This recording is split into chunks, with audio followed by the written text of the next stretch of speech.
Today I'm going to tell you a story so unsettling it made an entire town hold its breath, set against the harsh stillness of the Old West. A place where dust hung heavy in the air and judgment came faster than mercy.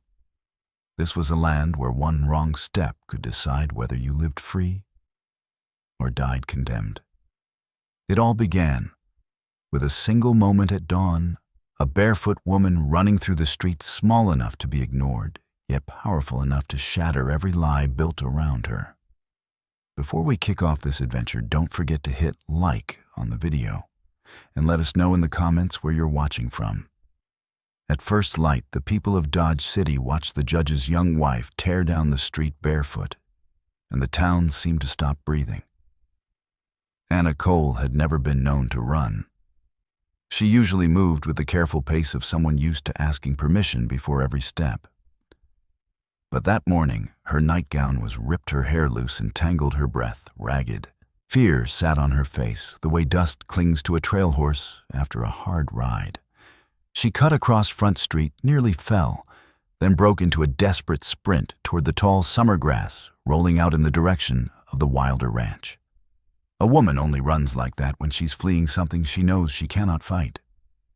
Anna Cole, 22, soft-spoken and pretty, known for long sleeves, even in brutal heat, was married to Rufus Hale, a 55-year-old judge who spoke of justice as if it belonged to him. Yet the man she was running toward was not one the town trusted. Cole Wilder, 48, lived alone on a sun-scorched stretch of Kansas prairie, broad-shouldered, calloused hands, a man as quiet as stone. He came into Dodge City a few times a month for supplies and left before talk could find him. Folks claimed they heard strange sounds drifting from his land after dark. Months earlier, Anna had met Cole on the trail when her horse went lame near his fence line. He hadn't said much. Just knelt in the dirt, set the shoe with steady patience, and stepped back like someone who expected nothing in return. His hands had been careful. His eyes had held no hunger. She remembered that. So when the judge's wife vanished toward his ranch and the town whispered the same thought all at once, that something ugly was about to happen. By noon, Judge Hale stormed into the street, face red with fury, shouting that Cole Wilder had taken his wife, dragged her away. Done it because he was exactly the kind of man capable of such evil. The town believed him without pause. The Crowley hands saddled up fast. Rifles were lifted, prayers muttered, and the trail toward Wilder Ranch filled with men and noise. Still beneath the anger, one detail refused to settle. Everyone who had seen Anna that dawn had watched her run toward Cole Wilder. Not away. Toward. She hadn't cried his name. She hadn't dropped to her knees or begged the street for help. She chose that path. She chose that ranch. And as the riders vanished into the heat, those left behind stood quiet, rolling that fact around in their minds like a stone that wouldn't smooth. If she was truly running for her life, why would she flee straight toward the man that the whole town feared? By mid-morning, Dodge City buzzed like a nest kicked open. Word spread that Anna Cole was still missing, and Judge Hale wasted no time blaming the only man already marked by suspicion. From the courthouse steps, he roared that Cole Wilder had stolen his wife. Men gathered because fear always moves faster than truth. No one asked why she had run toward his land. They swallowed the judge's rage like scripture. Tracks showed near the river. Deep prints pressed into the mud. A shred of Anna's blue dress caught on a branch. To the riders, that was proof enough. They pushed on toward Wilder Ranch with loaded guns and tight jaws. When they reached the place, the yard lay silent, too silent. The men advanced, carefully, nerves twisting their senses. Fear turned every creak into a threat. They slammed the barn doors open, and daylight flooded inside. Anna lay on an old cot, skin damp with sweat, a blood-soaked bandage wrapped tight against her side. The wound was deep enough to come from slamming hard against an iron gate while trying to get away from the judge the night before. Her wrist showed fresh rope burns, angry and raw against pale skin. A wooden table near the doorway lay overturned. Tools and blood-stained rags were scattered across the dirt floor, the clear wreckage of panic. She had fled the moment the sky began to lighten. She knew dawn was the only hour when he slept without stirring. She also knew she could never go to the town doctor. They would have taken one look at her and sent her straight back to the judge. So she ran toward the only man who had ever shown her kindness without asking for anything in return. Cole Wilder stood between her and the door, a knife in one hand, a strip of torn linen in the other. A small fire glowed in the corner. His shirt was ripped at the shoulder, and a fresh scratch marked his forearm. To the men filling the doorway, the scene told a story they had already chosen to believe. The Crowley hands did not ask questions. They rushed him, slammed him to the ground, dragged him into the dust, and bound his wrists tight behind his back. As they hauled him toward a waiting horse, Cole managed one sentence low and even. "I didn't take her. She came here on her own." No one listened. Fear drowned out everything else. To them, the picture was simple. The judge's wife lay injured. The rancher stood over her with a blade. The truth had no place there. What mattered was that they believed they had found a monster. Anna Cole was carried back toward town, half conscious and shaking. Cole Wilder was locked in a cell behind the courthouse. People gathered outside the narrow barred window just to stare at him. They whispered every dark thought they could summon, certain they had finally caged something dangerous. No one stopped to wonder how a man so feared had never harmed anyone before. But that afternoon, something unsettled the town. As Anna lay in Doc Harper's office, burning with fever, she kept repeating the same words under her breath. Not Cole, not him. Again and again, like a warning no one wanted to hear.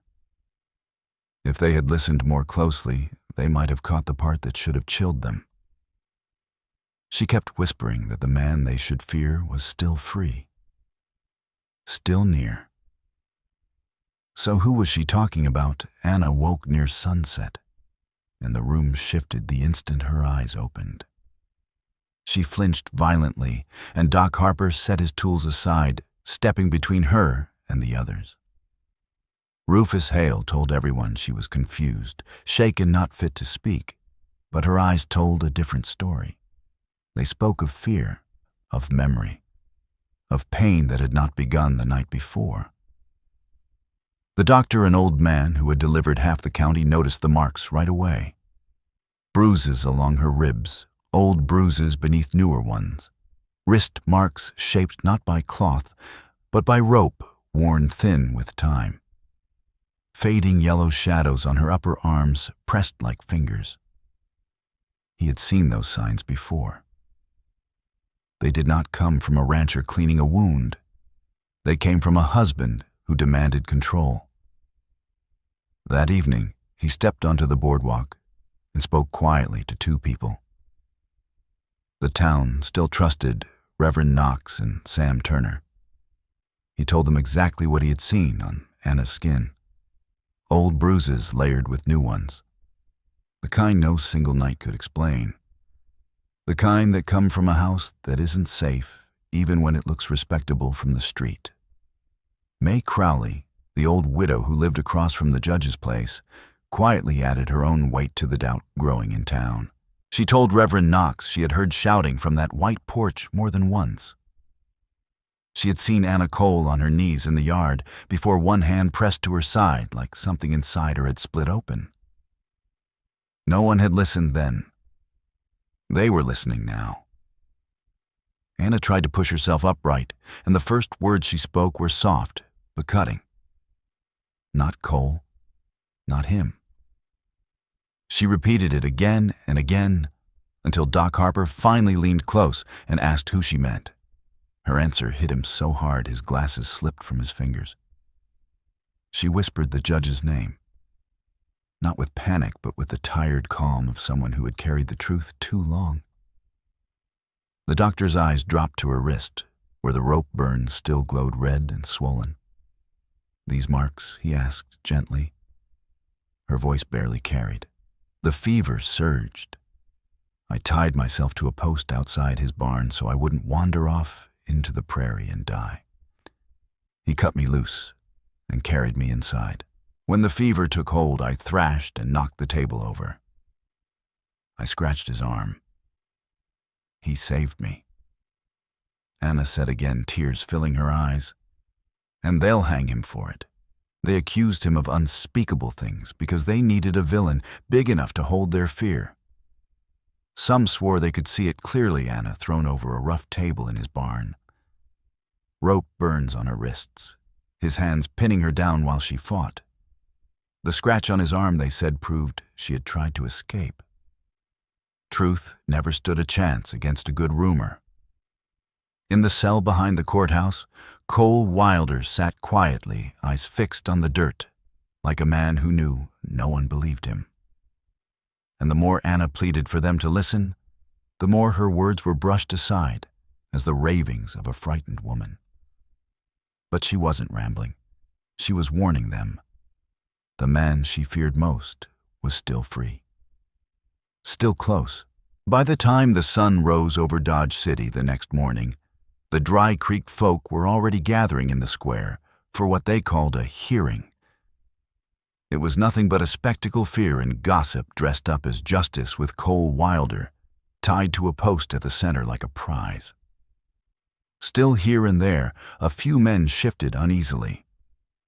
They had heard what Doc Harper said the night before. Doubt had begun to take root, even if no one dared voice it. Rufus Hale stepped out of the courthouse, in his finest coat dragging one foot as if wounded. The crowd murmured approval, ready to swallow every word before he spoke. He pointed at Cole and declared his wife had been kidnapped, beaten, nearly killed. "He's a savage," the judge shouted, his voice shaking with practiced grief. "Always has been. Look at her wrists. The rope burns. Look at the scratch on that monster's arm. That's proof she fought back." Applause rippled through the square like it was Sunday service. Not a single voice asked why Anna Cole had run to that ranch in the first place. Cole Wilder stood unmoving, shoulders, squared feet, planted steady as a fence post. "I never laid a hand on her," he said, calm and firm. "I'd hang before I'd hurt that woman." Then he fell silent again, like a man who had already endured worse than the judgment of a crowd. Doc Harper tried to speak for him. He told them Anna's injuries were old and layered, not the work of a single night. He said the girl needed rest, not a spectacle. One look from Rufus Hale shut him down, and the crowd, hungry for a villain, closed their ears just as fast. Then the unexpected cut through the noise. Billy Harper, the doctor's apprentice, burst into the square, hands shaking as he shouted that Anna was awake, awake, and speaking awake, and begging to be heard. The judge stiffened at the sound of his wife's name, urgency slipping beyond his control. Doc Harper hated the idea of moving her, but the town was already halfway to hanging a man. He agreed to let her speak just for a moment. 2 men carried her out on a wooden chair so she could sit upright. Pain had drained the color from her face, and her voice was little more than breath. The crowd leaned in, holding still just to hear. She lifted her head once, found Cole Wilder tied to the post, and forced the words out. "He saved my life. I ran to him. I wasn't taken. The knife was for my wound, not for harm." She raised her wrist, turning it so everyone could see the burns. "I tied myself. The fever made me desperate. He cut me free. I knocked the table over when I thrashed. The scratch on his arm, that was me, not the other way around." Her voice cracked. "Everything you think you saw was me trying to survive. And he helped me." Her chest hitched as Doc Harper stepped forward, palm raised. "That's enough," he said. "Any more and you'll kill her." He turned to the crowd and repeated her words slow and clear. She says he saved her life. She says she ran to him and was not taken. She says the knife was for the wound, not for harm. Then he spoke the part no one wanted to hear. Those bruises on her body were old. They didn't come from one night at a ranch. They came from many nights in a fine house. And every doctor in this county knows what that means. The judge's face twisted with rage. He tried to drown it out with a shout. But the crowd had heard enough. For the first time, they didn't see a hero. They saw a man cracking beneath a truth he thought he had buried. When Rufus Hale grabbed Anna Cole's wrist and yanked hard, the square went dead, silent. One heartbeat, everything froze. Then half a dozen men surged in, prying his fingers loose before he could drag her another step. He fought like a trapped animal, yelling that she was lying, that the town owed him loyalty, that a wife was meant to obey. But the louder he raged, the farther people edged away. And as their eyes turned toward Cole Wilder, Anna reached for Cole first. Her voice was faint, but it didn't waver. She asked them to untie him. Doc Harper moved without hesitation, slicing through the rope at Cole Wilder's wrists. Cole straightened slowly, quiet strength, holding him upright as he rubbed the raw marks left in his skin. He never looked at Rufus Hale.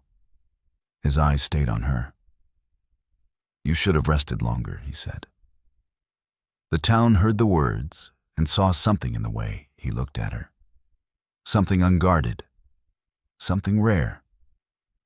By nightfall, Rufus Hale sat locked behind bars in the same cell he had once used on others. Cole walked Anna Cole back to the doctor's office, steadying her with one careful hand, mindful of every step, every breath she took. She leaned into him, not like someone clinging in fear, but like a woman finally allowed to choose where she stood. In the days that followed, the town tried to set things right. Cole asked only one thing, that Anna be given space to heal, without eyes following her everywhere she went. She recovered by the window, in Doc Harper's office, watching the hills and waiting for the sound of Cole riding into town for supplies. When she was strong enough, she walked to his ranch. The air carried the smell of grass and summer dust. Cole stood on the porch as if he'd known she was coming. For a long moment, neither of them spoke. Sometimes the right hearts understand without words. She told him she would never return to the judge's house. She told him she wanted a life that felt like it belonged to her. Cole made no promises of perfection, no vows of safety or easy days. He only said she could stay if she wished, and she did. From then on, the Dry Creek folk whispered a different kind of story, not about monsters, but about a rancher blamed for darkness he never caused, and a young woman who ran toward the one man who saw her worth when no one else would. A story of truth clawing its way up through rumor and fear. The strange cries people once claimed drifted from his land were nothing more than coyotes riding the canyon wind. And perhaps that was the lesson left behind. The world often judges before it listens, and crowds follow the loudest voice. But real strength lives with those who stand beside the truth, even when standing alone. Finally, let me send my deep thanks to you. We appreciate you more than you think. If this tale stirred something deep inside, we invite you to remain part of this frontier of memories. More true stories of honor, compassion, and destiny are waiting for you here.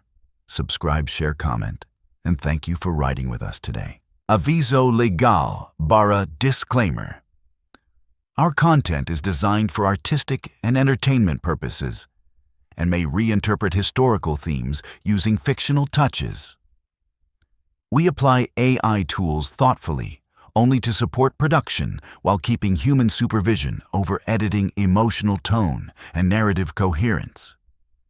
We always comply with regulatory guidelines for AI-based media and avoid deepfake practices or identity manipulation. All supporting components remain legally sourced. Please ask for authorization before sharing or adapting any segment. Your respect makes it possible for us to continue telling meaningful stories.